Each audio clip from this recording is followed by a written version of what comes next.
On March 24, 2015, 150 people boarded Germanwings Flight 9525. None of them knew their co-pilot had been planning their deaths for months. Andreas Lubitz waited for the perfect moment.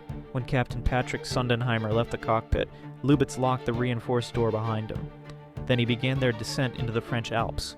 The captain returned to find himself locked out of his own cockpit. Cockpit recordings captured him desperately pounding on the door, screaming to be let back in. Inside the cabin, passengers realized something was terribly wrong.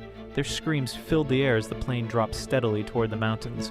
For 8 agonizing minutes, everyone on board fought helplessly while Lubitz sat silently at the controls. Investigators later discovered he had been treated for suicidal thoughts, but hid his condition from the airline. He had researched suicide methods and studied cockpit security procedures. Evidence showed he had practiced this exact descent on previous flights. 150 innocent people died because one man decided to take them with him.